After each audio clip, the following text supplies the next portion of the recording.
So this is the Whole Man Academy podcast, episode 56. My guest today is another man I've met on the internet, which again sounds odd, but that's the way life is these days. I'd like to introduce Jamie Tipene Matthews, who's a contact care, Flinchlock release practitioner and chiropractor.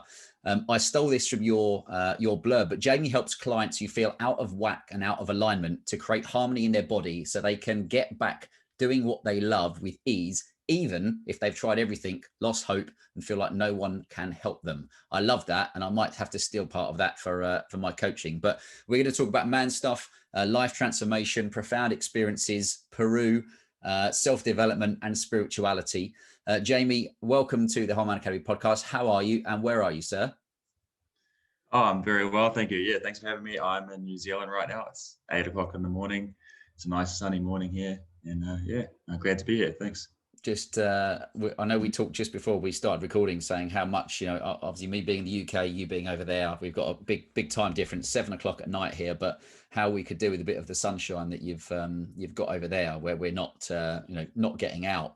And actually, just on that topic, I was talking very much today to a client, and we were talking about the importance of vitamin D and and getting outside and getting sunshine. And I do think that's one of the big things over here is, we're in the middle of, let's say, winter, pretty much. It's dark at 4:30. It doesn't get light till 8 o'clock in the morning, and everybody's covered up. I just wondered, starting on that one, how important do you think it is for people to be getting their hit of vitamin D at the moment? Oh, it's for your immunity. It's very important. Like getting exercise, getting vitamin D, getting some fresh air. It's not only good for you physically but mentally as well. So yeah. I think it's just so key to feeling good and being healthy. Yeah. And that the interesting thing was, I saw that for months, quite a lot of people that were sharing how important vitamin D was for the virus that was sweeping the world, and people were getting blocked online from talking about it, and their stuff deleted, which I found amazing. And now you're seeing studies coming out saying, oh, actually, vitamin D and and other ones are important to you. So, did you see that over in New Zealand as well, where things got kind of censored for suggesting a natural remedy or an aid? Yeah, for sure. Pretty much anything that wasn't a vaccine that they said could help, I guess they were just like, no, that's not shown to be effective or whatever, and they're just pretty much squashing anything else that could possibly help, and just really focusing on the vaccine. And for me, that was quite hard to see, because from my perspective, it's going around about it the wrong way, and going around it backwards, because what are we supposed to do? Just sit back and wait for a year and a half while this vaccine comes out? Well, our immunity may be getting compromised because we're not actually getting outside and getting active. They shut the gyms, closed all the gyms, which is helpful, And in fact, they even closed the outside gyms, which I thought was a real classic, because you shut the indoor ones. I mean, thankfully, when it first started, it was in the summer, so people could still get out. But you were told you could only have 1 hour's exercise outside a day. And then they shut the outdoor gyms and the parks and even the children's play areas, which I thought was really helpful to help your immunity. But just touching back, that one of the things that made me smile was last weekend I saw your Instagram story where you were looked like a fucking great rave, to be honest. And was it Sub Focus were there and other bands or groups and DJs? I mean, it looked awesome because there was thousands of people. So tell me what that was like. Oh, we're so lucky. Like, I don't know if there's any other countries in the world that this gig I happened to DJ at. There were 7,000 people, over 7,000 people in that crowd there. And it was very incredible, because actually that was the biggest New Zealand drum and bass headline show ever. Oh, really? Okay. So we're having the record crowds right now. And, it's just unusual that we're the only country right now that's doing that. And how was that? What's been the kind of timeline from, because we're basically not allowed to see our fucking nan at the moment, let alone get smash it up on a night out with 7,000 people. But what was the timeline for them going from you all kind of not being allowed to go out to then, oh, you can have 7,000 people? Because I think a lot of the people listening to this will be like, yeah, I need a bit of that.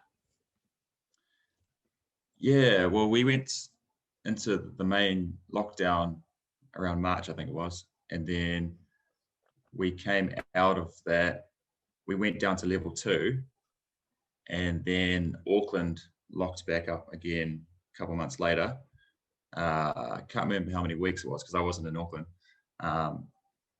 And then we went back down to level 2. And then it just, late last year, we went back down to, I'm not sure if we're actually level 1 or 0 at the moment. Well, we don't have a level 1. We're all just living life, so yeah. Oh, that's great. It's great. We're really to hear. not thinking about it.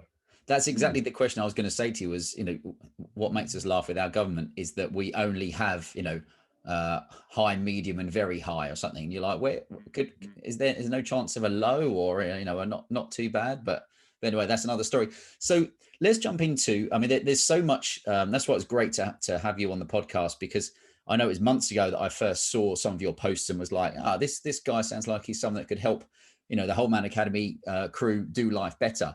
But could you tell us what contact care, and Flinchlock and kind of what that is and how you got into it?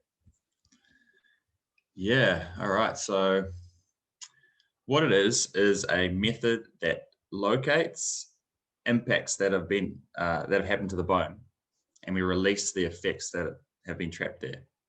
So what that means is our body, when it gets hit by surprise, it contracts and reacts to that impact, right? And that shock actually creates a contraction around the bone and traps pressure in there. Right. The problem with that is that your body now has to start compensating for that, and our body starts to actually change its shape. And it changes the way you move, it changes the way you feel, and then therefore it changes the way you start to act and all sorts of things. So essentially, people are walking around with their past impacts still held in their body. Yeah. And it's affecting them, and they don't actually realize. So I'm a chiropractor, and 5 years ago, I stumbled across this technique, and it was a coincidence. This lady came and saw me for chiropractic care, and she said, "Oh man, this person came and worked on my horse. It was amazing. It was called Flinchlock. Have you heard of it?" And I said, "No, I haven't heard of it." Yeah. She said, "Oh, you should learn it so you can come and work on my horses as well." And I was like, "Well, I don't like horses, so yeah, okay." Yeah. So I was just like, "I'm all right, thanks. But if I hear about it again, I'll look into it." The next day, the psychic lady actually, she said to me that she could see me doing this technique called Flinchlock, and I was just like, "Whoa, that is really weird," because yesterday this lady, told me about that, and I did say to her, if I hear about it again, I'll look into it. So that was my cue, So yeah, I looked into it, did a course 2 weeks later, and from that moment forth, within the first hour, I knew I wasn't doing chiropractic anymore, even though I was 10 years invested into chiropractic, and I had 2 chiropractic centers at the time. Because I just felt how much the body can change with one release, and the spine actually adjusts itself. So without me even touching it. So that's what blew my mind, is that, wow, their spine is actually also compensating for these injuries. Yeah. Yeah. And I guess it's that knock-on effect of if someone has an injury and it affects their body, and maybe they hold themselves differently, or they walk differently, or they, their shoulders out of balance. And then I guess you create other injuries because you're not walking, or you're not sitting and acting how you should do. Absolutely. Yeah, absolutely. Like most people that come in, they're pointing at some sort of place on their body and saying, the pain's here. And I'm going, all right. And I'm usually releasing something sometimes at the other end of the body. And they're like, "What my shoulder's better. What did you do?" Yeah. But it's just a flow and effect of all the deep tissue, the fascia in the body. It's like a web of connective tissue that, if that tightens up in one area of the body, it's going to change the rest. Yeah. I think it's so interesting. I've always been interested in, since my 20s, I had a collapsed lung, or a spontaneous pneumothorax, and that meant that was kind of a knock-on effect of the fact that I then lost lots of weight, couldn't play sport for 6 months. And during that time, because I lost weight, I was like, do you know what? I want to try and when I can build muscle and, firstly to get back to where I was, but then try and have a better body. And even at the time, I then started to understand a little bit more about how everything, it sounds obvious, but how everything is so connected, but that doing a lot of weights meant that you were quite tight across sometimes your chest or your shoulders or lower back in these places.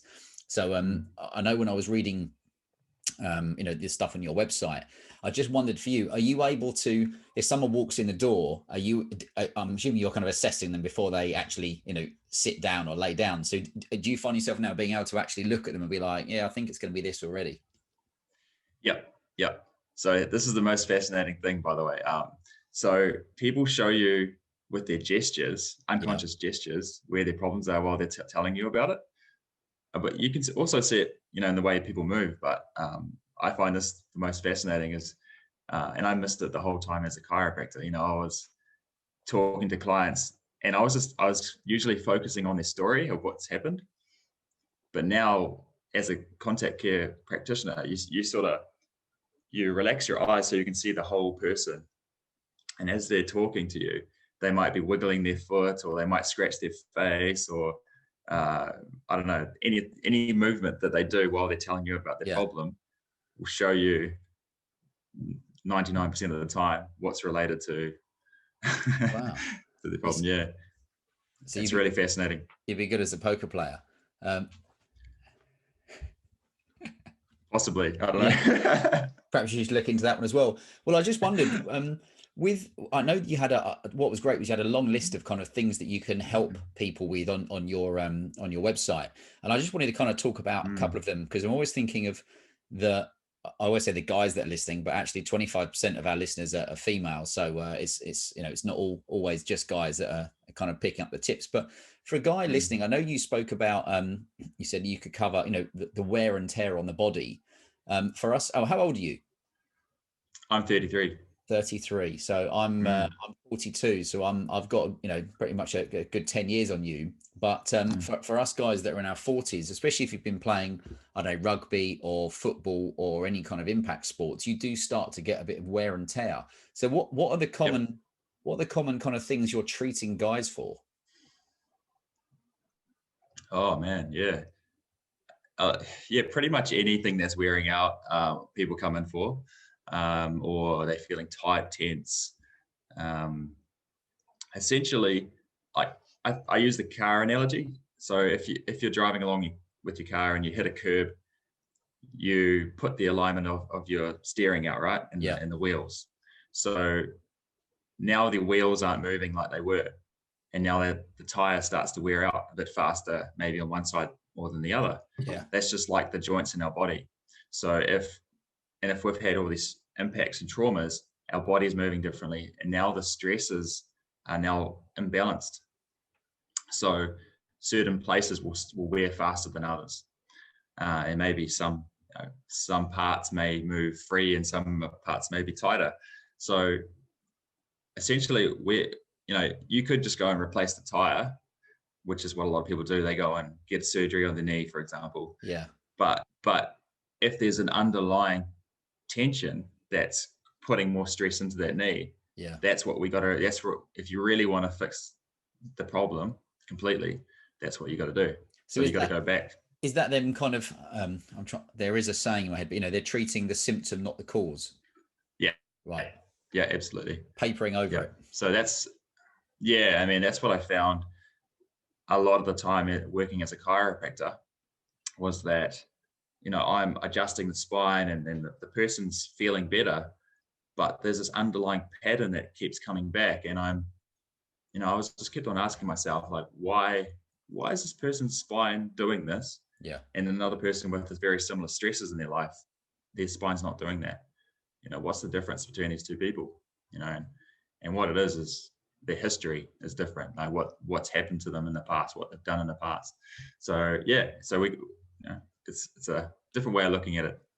I guess also, I just wonder your thoughts or what you advise people if you're working with them, because so many people are sitting for 10 hours a day or something, especially across a lot of the world where people are working from home, which I know there's there's always going to be, you know, good and bad points of working from home. But for me, what I'm seeing is, of course, people aren't walking to the train station. They're not walking around at work. They're not walking out at lunchtime, because they're just going from bed to desk to sofa to bed, and that's it. And they're not getting much of the exercise.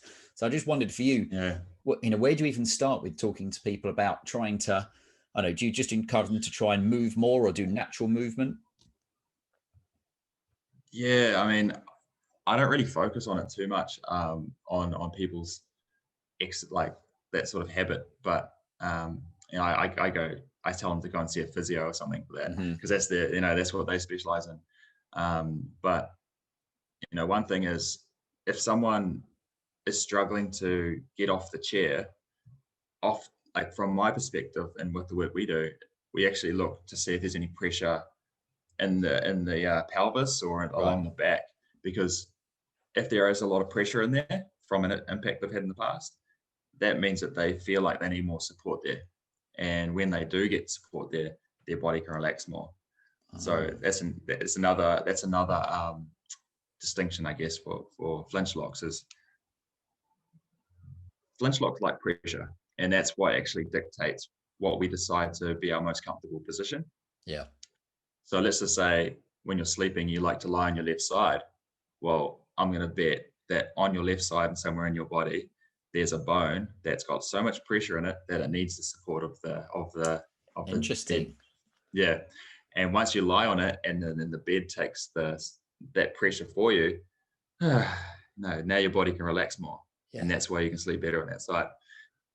So once you release that, actually, your body can actually relax in more positions than before. That's so interesting, because I guess my tiny pea brain was working on the fact that, I guess also, if you just sleep on one side because you're favoring it for a reason, then you're putting other pressure on that side that you're not necessarily if you're sleeping on the other side. Yeah, this was what really blew my mind as well, was that if, let's just say someone's got a painful right hip, right? So they come and they go, you know, I have to sleep on my left side because it stays off my right hip.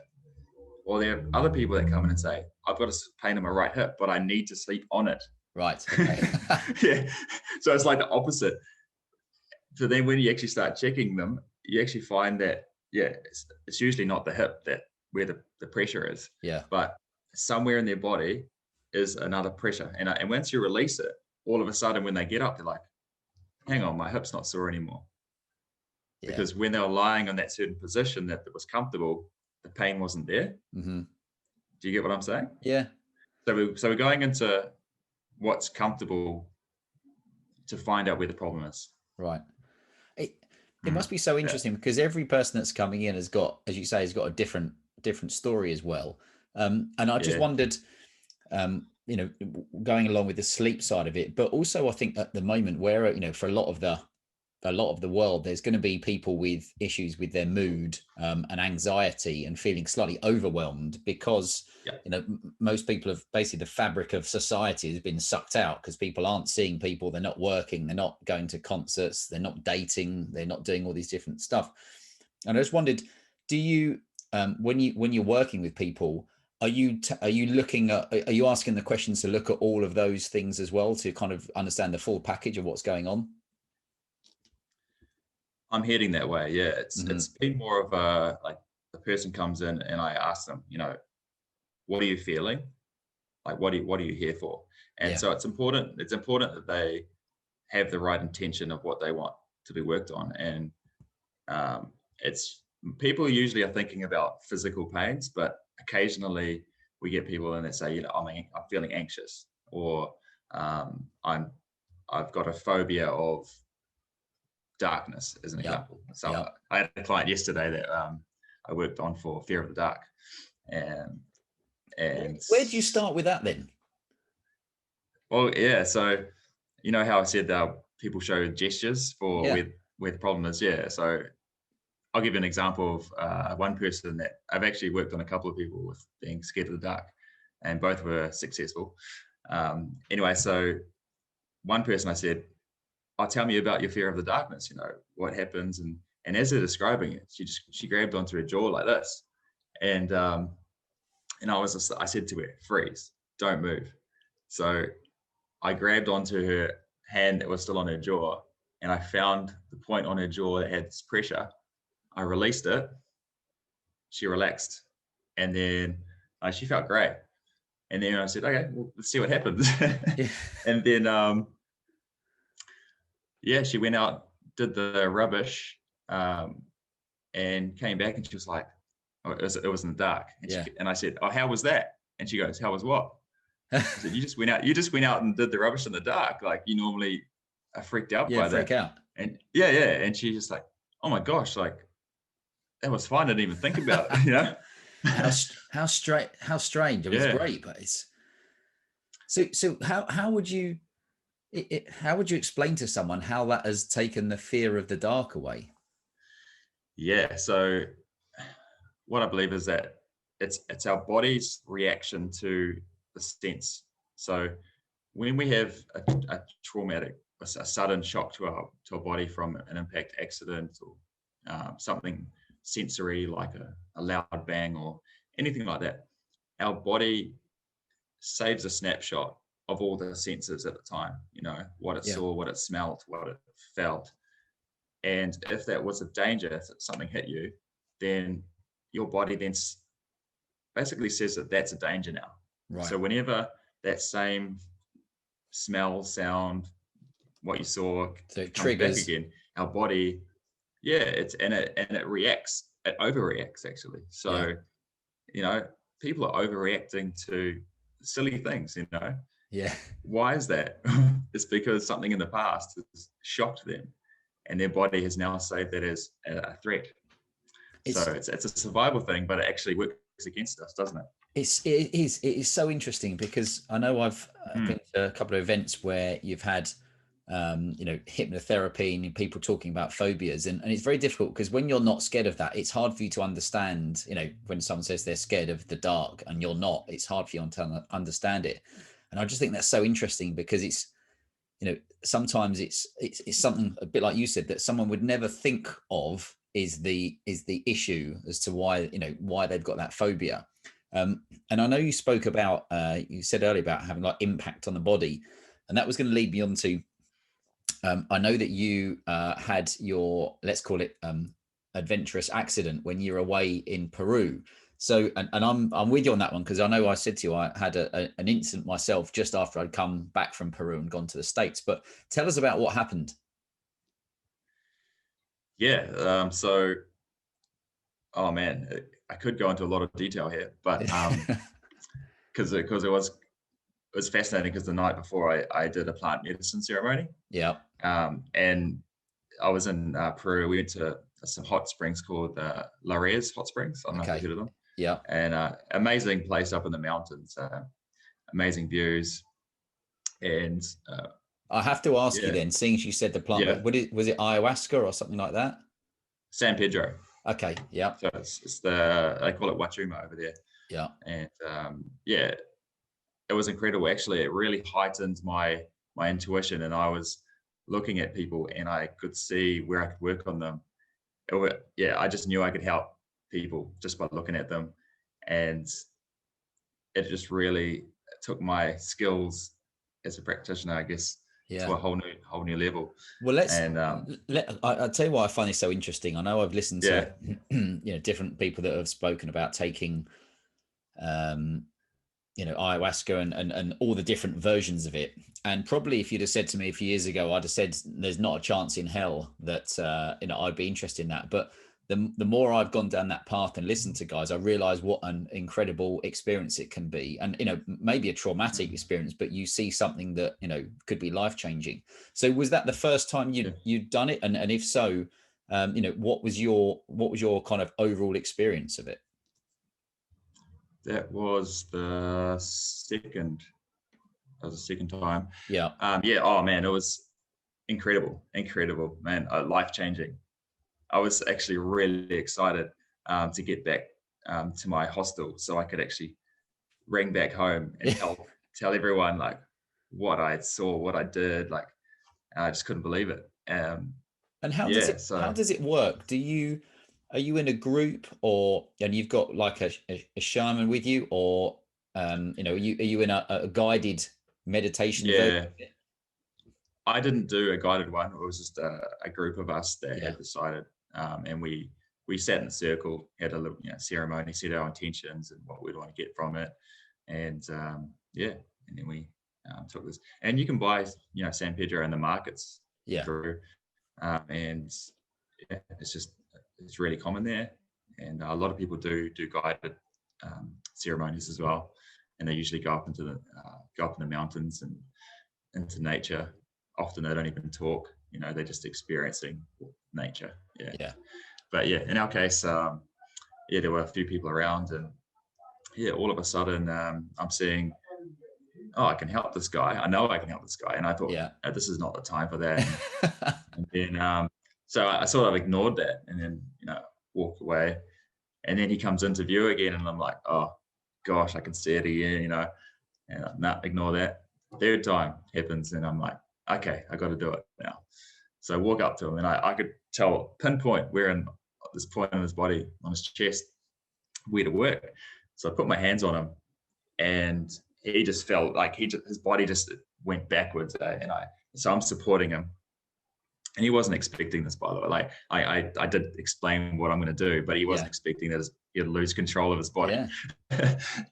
Anyway, so I released this pressure from his chest, and then he came back up, and he said, "What did you do to my back?"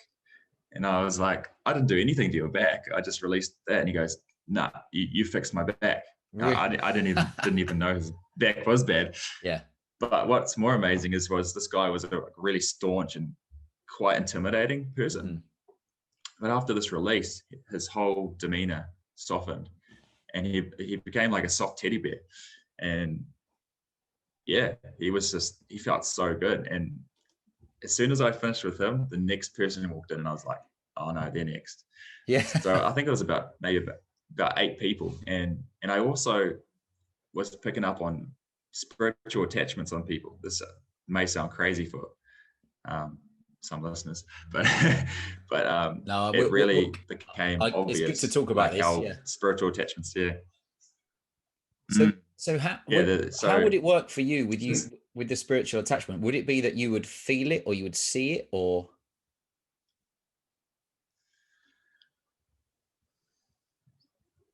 It was, how they say that there's a third eye and you can see things. Well, it was like that was activated, and I was seeing visions, and I was just getting pictures flooding my mind of what was going on. What was amazing was this girl that was there that I worked on. Earlier on the day, I noticed that she was real quiet. She had her cap on. She had it sort of low over her eyes, and she was very quiet. And I was talking to her earlier on the day, and she said something like, "I hear voices in my head," or something. And I thought, that sounds really interesting. What's going on there? Anyway, later on, I saw I had this vision, but I could help her. So I went up to her and I said, "Is it okay if I, work on you? I can see something I can help you with." Yeah. And the most bizarre thing happened when I put my hands on her chest. She lost consciousness. So she was just sitting there, and her body just dropped. And so I'm holding her from falling over, and thinking, oh my gosh, like I've just opened a can of worms here. So I'm like sitting there freaking out, but I'm like, no, I gotta support this person and just go with it. Yeah. And a couple of seconds later, she came out of it, and she was in a panic. She's like, what'd you do to me? What'd you do to me? And then she just lost consciousness again. And this happened about 10 times. Wow. She just kept coming in and out of consciousness, and then finally she stabilized. And I'm sitting there, I'm actually asking for some guidance, on the spiritual realm, I guess. And so I'm saying prayers in my head, and of basically to show me what to do next. And when she comes back to consciousness, she says, "Oh, I've got this voice in my head." And then I had this shiver go down my spine, and I realized it's not her voice. And So I tuned in. I'm going down a rabbit hole here. No, you carry on. I'll come with you. So and I had this image of this old lady. She didn't look very nice. She was quite dark, and yeah. Anyway, came to my mind, and I described it to her, and she's like, "Yeah, that makes sense. That actually, yeah." She said that her mum got haunted by this old lady while she was in this house, and she said, "To think about it, that's where my voices started." So I was like, "Holy crap!" And then, so we went through it, and I basically said, "Okay, I'm going to try and release this off you, from you." And so it took I reckon about 20 minutes. And as soon as I started connecting with this entity, this girl started screaming. Like, it was like an exorcism. I was just gonna, that word popped into my head. Yeah. Yeah. Oh, her body was just convulsing, and I'd never seen anything like it, and I didn't know it was possible, other than on a movie. Yeah. So, and this is like outside the realm of contact care, by the way. So yeah, so that's what this plant medicine opened up for me. And wow. Yeah, and it finally did go, this entity, and she was so relaxed after that. She felt like a different person again, and then she said, "Oh no, I've got another voice coming in." How many people are in there? Yeah. So I ended up working on that too, and finally released that, and that was even worse. That one, she was screaming even more for that one. But so once that was released, she became a different person. She was like vibrant, open, speaking a lot. So yeah, that's amazing. It had changed her. I know, I couldn't believe it. Anyway, so it's quite a story going through all these people that I worked on, but it's just a couple of them. And yeah, at the end of the night, I was the last one. Everyone had gone to bed, and I was outside looking up at the stars. And I just said, "Thank you, God. Like, thank you for this responsibility. Thank you for this gift." And I said, "I accept it." And then I just knew that life would never be the same again. So yeah, went to bed. And the next morning, I had a car crash. Yeah. On the way back to the hospital. There's a sign for you.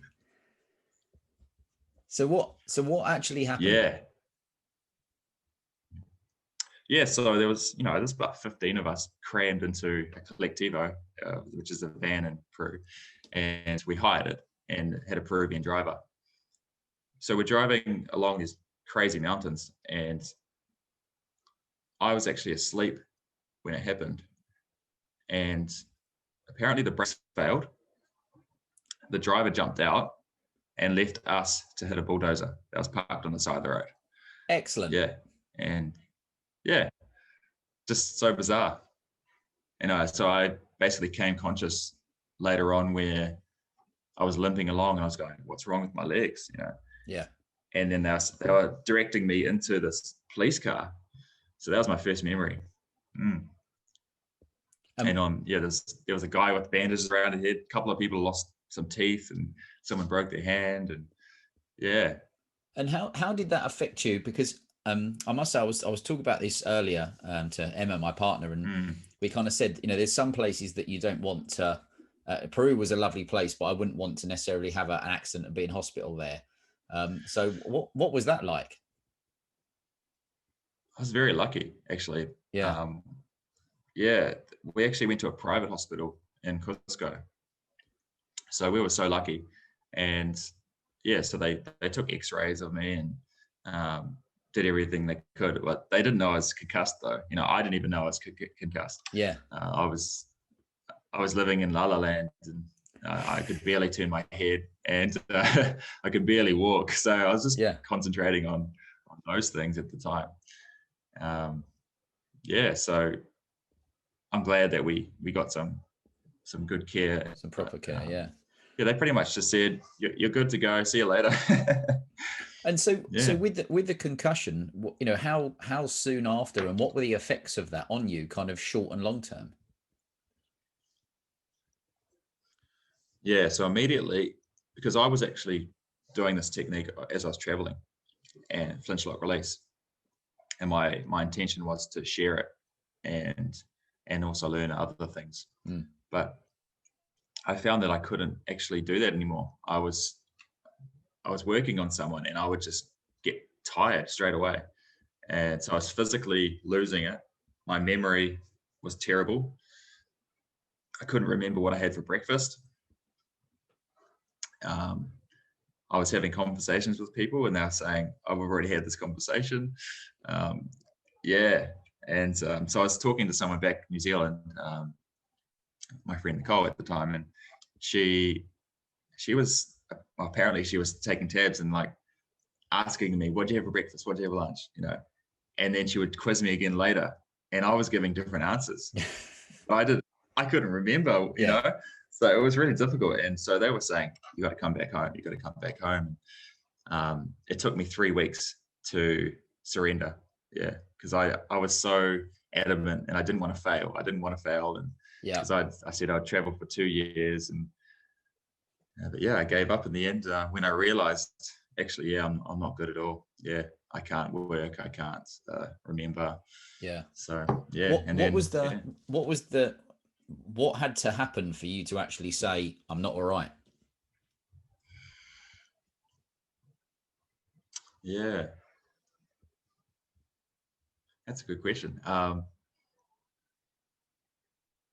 Yeah, I just realized that I wasn't getting better. You know, because that's what I thrive doing is working on people with this technique. And yeah, when that's taken away from me, then I was like, well, what can I do? Like, I feel useless, you know.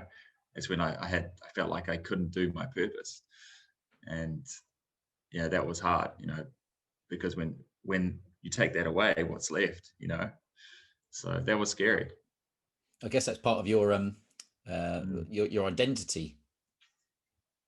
Yeah. I created this brand at the time called the Traveling Healer, which I laugh about now, but I like it. Yeah, it was fun. It was fun. But from this concussion, I could not live up to my name and like my brand anymore. You know, I couldn't really travel. I couldn't really do the healing work. So I guess what was I up? You know, it was flipped that you were the one that needed the healer. Yeah, absolutely. And how did you go from that moment where you said, you know, I've got to get something sorted out, I need some help here, to actually getting back to how you felt was the, you know, the old you, as it were? How long did it take? Ooh, I would say at least a year. Wow. Yeah. Yeah. It was tough, really, really tough. Like the first 6 months, especially, was terrible. Yeah. I mean, I so came back to New Zealand, got a bunch of contact care Flinchlock release done, and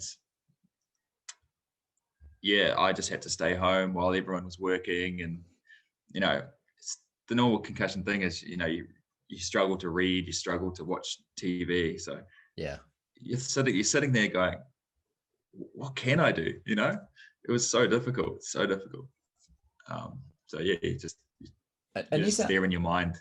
Is that then, is your, you know, if you were talking to someone else who had that issue now, is it purely kind of them just resting? Because with concussion, I guess there's not a huge amount more, you know, that you can do, I guess, unless I'm mistaken, of course. Yeah. So for sure, resting is one of the most important things. The right food. What happens with concussion is the body gets really confused, you know.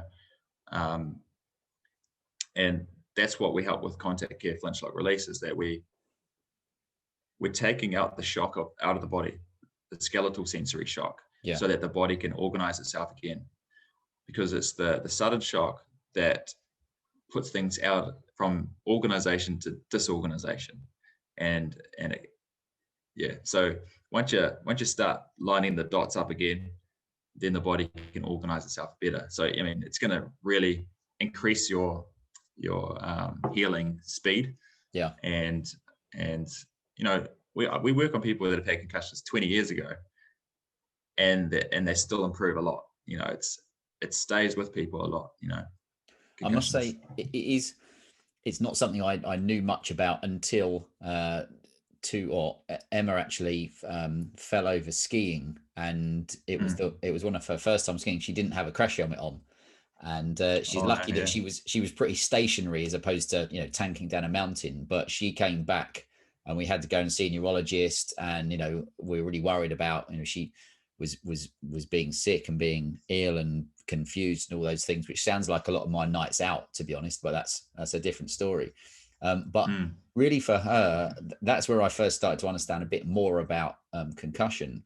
And I know you said about like the short-term memory. My dad had a car crash, and I got to the hospital, and they'd said, "Oh, he's fine. He got out the car, and he just had a prang, and we think he's hit his head." He got out the car, walked to hospital, or walked in the ambulance, and then suddenly he couldn't remember anything, and it really was.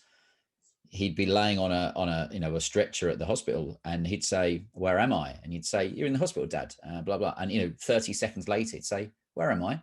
And you'd think he was joking, and you'd be like, "Don't stop messing about." And literally, he'd lost all his short-term memory for a while, and I ended up writing on an A4 pad in how he would read it.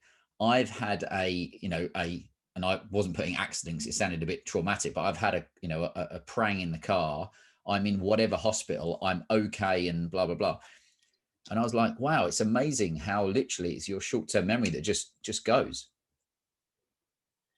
Yeah, it's really bizarre. And did you find, I don't know, it affected anything else in your life? Because oh yes, not just with work, but with relationships and with everything else that goes with kind of having a decent memory. And so before this accident, I was really quite balanced emotionally, and after that I was having panic attacks, I was having social anxiety. My emotions would go from really high to really low in a short amount of time. It was insane. I couldn't control my feelings or anything. And I actually got quite numb as well. I lost my feelings for a while, and I really thought that I might not ever be normal again. I thought I might be. I thought I'd done it. I thought that's it. So I'm glad I came out of that. Yeah. Well, so am I. It's one of those things that it just reminds us. I was actually writing about mortality today, as it were, in one of the e-letters that gets sent out. Gets sent out tomorrow. And it's one of those things that everything can be going really well in your life, and you never know what's around the corner. Well, especially if it's a JCB that's parked in the way, but and you never quite know what can happen to you from day to day. So that's one of those, with concussion, it's one of those interesting ones that I'm slowly getting to understand a little bit more about. Now, changing the subject slightly, but I know you spoke on stage. You spoke alongside Dr. Batard, Bruce Lipton, and I just wondered with Bruce, for those that don't know, I'll put it in the show notes, because he's such a inspirational character for your health and wellness. And I just wondered if you could talk about what it was like being at the event and talking on stage with such a guy like that, and also what you've kind of learnt from what he talks about. Well, actually, I was supposed to go to America in May to attend that event, right? But I actually did it on Zoom, so that was unfortunate. But I've met Bruce Lipton many times, and also he taught me at chiropractic college. What did I learn? The biggest thing I learned from Dr. Bruce Lipton was that we are in control of our own health. We are responsible for our own health. What I learned at that time was that when I was growing up, I'd given all of my power away to the medical profession. I looked up. I basically said to myself that if I got sick, they'll have a drug for me. They'll know what to do. Give me a pill. And which meant that I could just eat crap. I could do whatever. It's okay because they got me. I gave away my power completely. I used to remember my mum. If she got a headache, when I was a kid, she would go up into the cupboard, open it up, and there's Panadol in there. She'd take that and, oh, voila, I'm feeling good now, So that was the mentality I grew up with. Yeah. And then, I came across chiropractic philosophy, which is, the body healing itself from the inside out. Just remove the interference and the body knows what to do. And then Dr. Bruce Lipton, he talks about, environment affects the genes more than the genes affect the health, Yeah. So, if we're thinking positively, if we're in a positive space, if we're in the right environment, that's going to be more powerful than just drugs, basically. And so that was a big mind shift for me, taking back my responsibility for my health.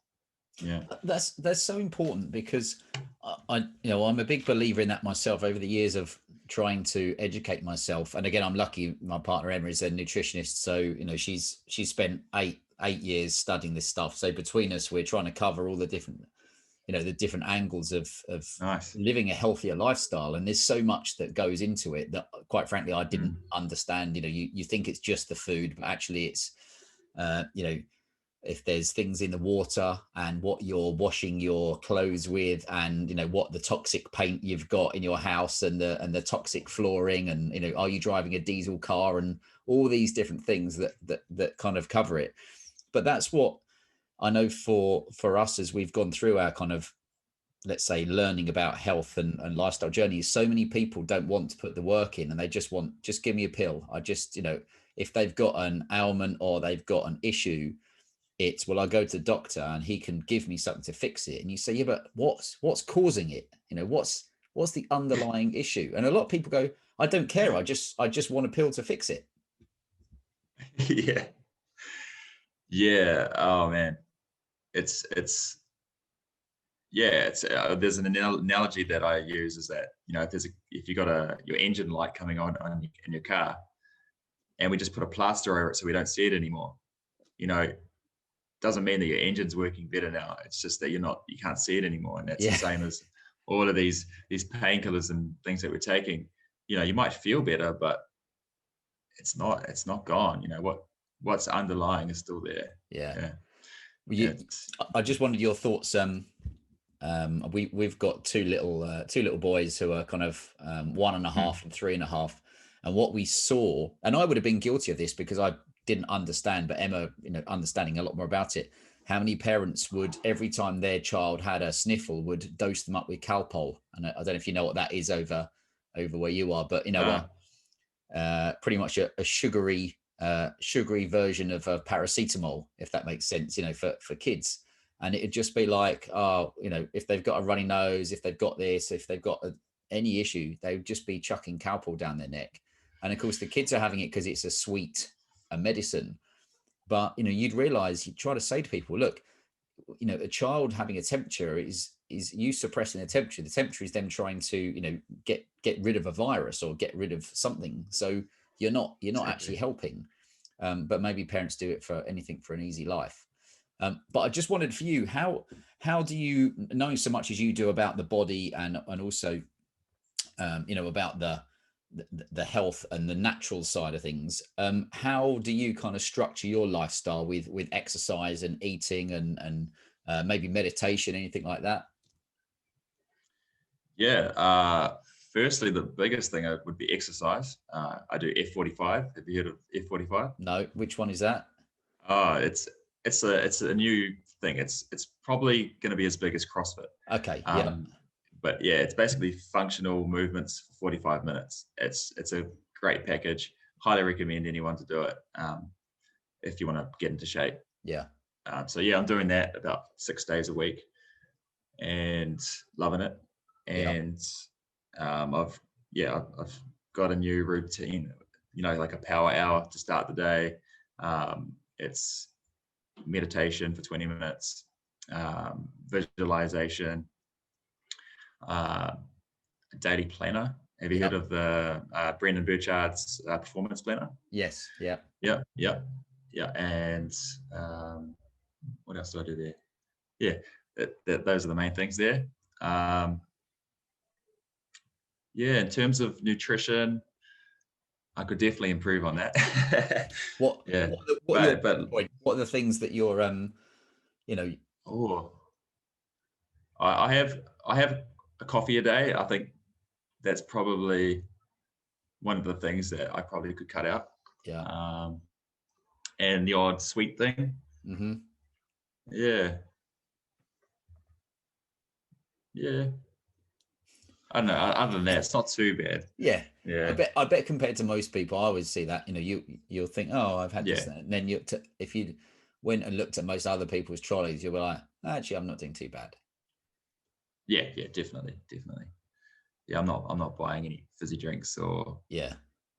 yeah. So you've got chips or your anything like that. exercise, you've got your food, you've got your morning routine, which it was really interesting you said that, because that's one of the big things we try and talk about on the Whole Man Academy, and I've done talks on for companies, was how important it is to start your day, and could be argued how important it is to end your day as well, by maybe planning for the next day and doing all that stuff. But those those however long you can allocate to starting your day the right way, be it, I always call it move, breathe, think, and drink. So can you do some kind of exercise, even if it's 2 minutes?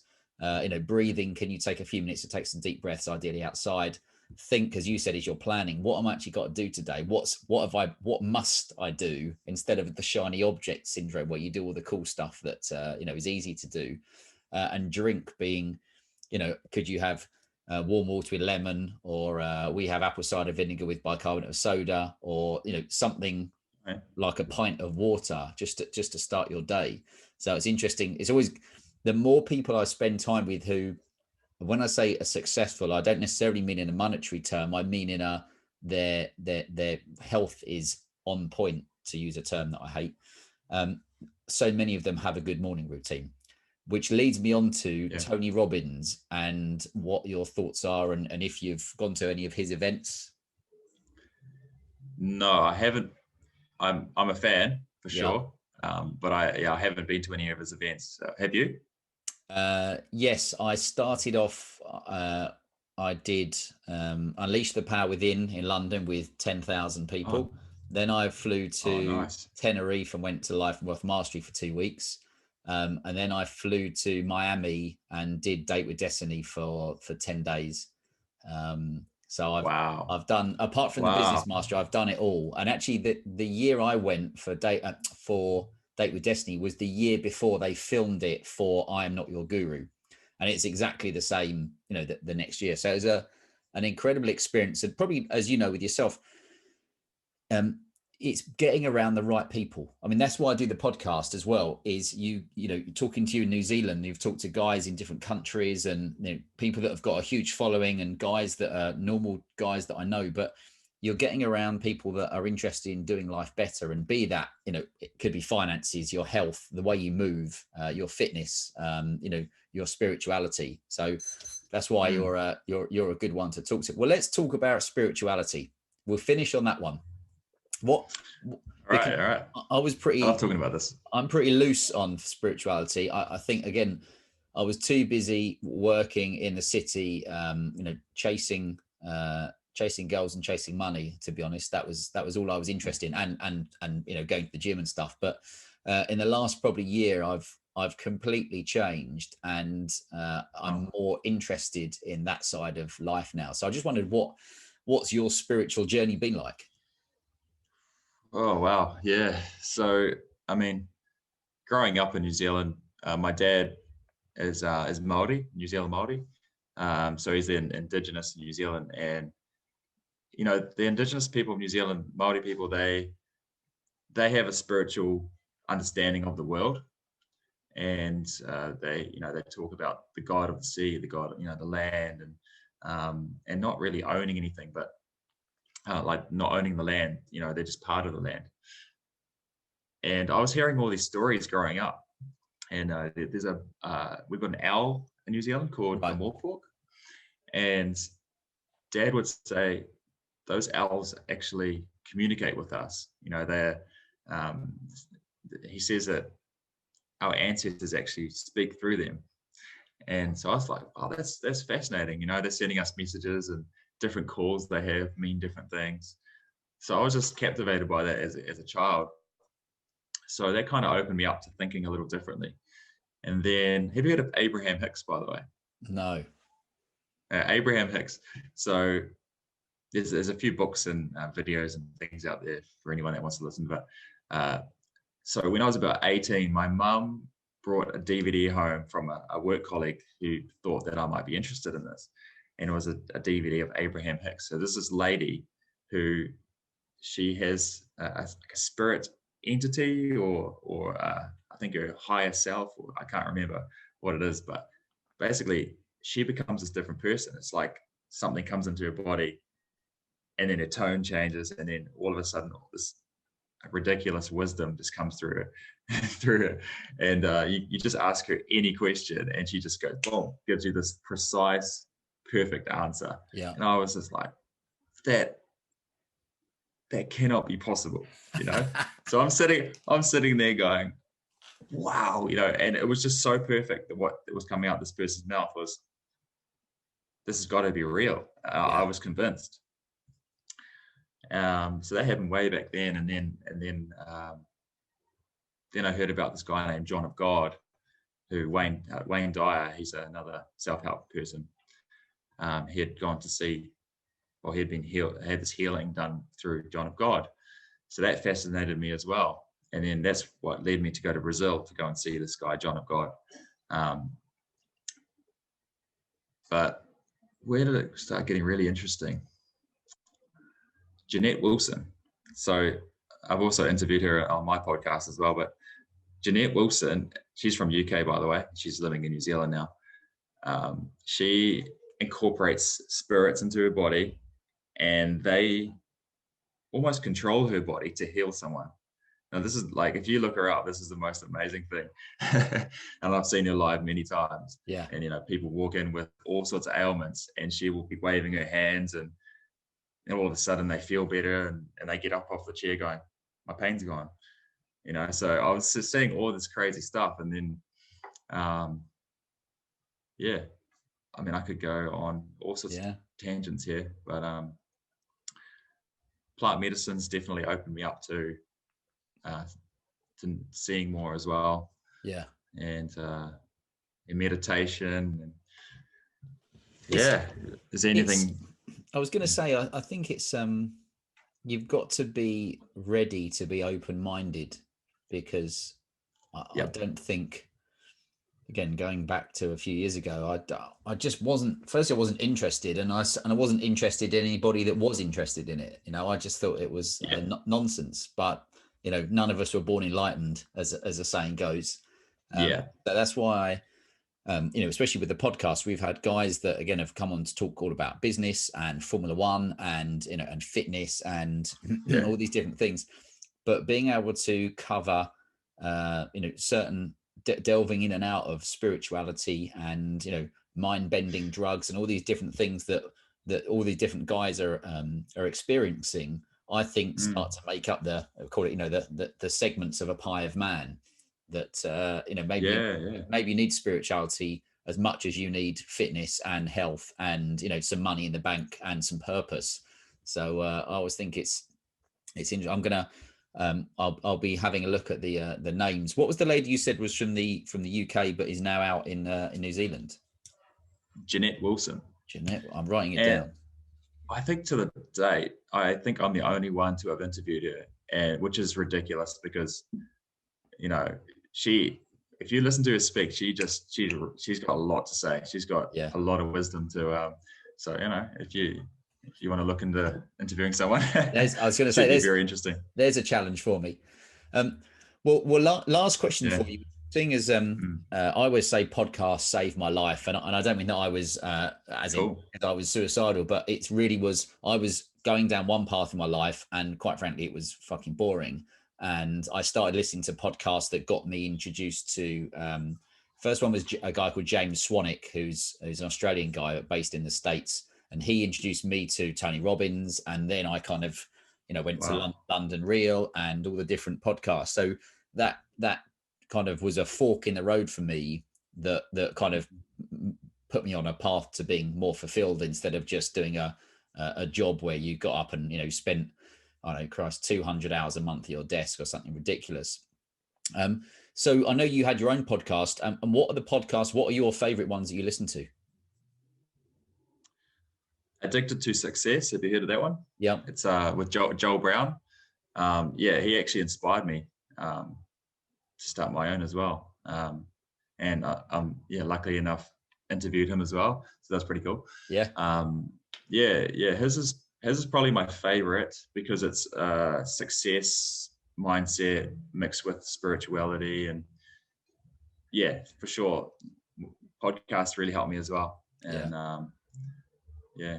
And with your podcast, how do you? What's the word I'm looking for? What's the criteria for a guest? I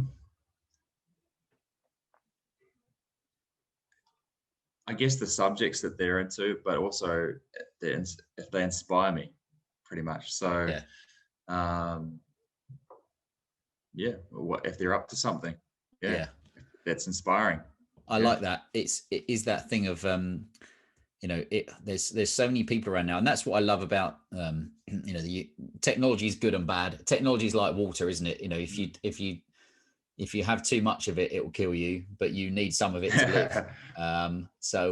You know, it's like for us, you know, the fact that I could message you on Instagram and we can jump on Zoom and have a great kind of an hour plus conversation about all these different things is priceless. So yeah, I definitely think with podcasts, it's the more I delve into them, the more I try and listen to the sometimes not the biggest, most popular ones, because often you'll find they kind of might roll out the same guests, which are great, but you might have heard them 3 times before. So that's why I'm always trying to, you know, find different people that you know you haven't seen on podcasts that you can get some golden nuggets from. I'm going to let you go because I appreciate it's early morning out there, and it's a start of a working day for you. So Jamie, I will say I really appreciate your time and all the work you're doing as well. It's obviously you know, important that you're trying to help people do life better, a bit like the Whole Man Academy with helping men do life better. And maybe we'll have you if you'll jump on, come back on the podcast, or maybe do an Instagram live or something at some point. Sounds great. Yeah, sounds great. Yeah, we can see how life's going the rest of the year, and hopefully catch up. Hopefully we've been allowed out by then. But lovely. Really. Well, on that bombshell, I'll say I much appreciate your time, and Jamie, we'll speak to you soon. Thanks very much for having me, man. Thank you, mate. Cheers.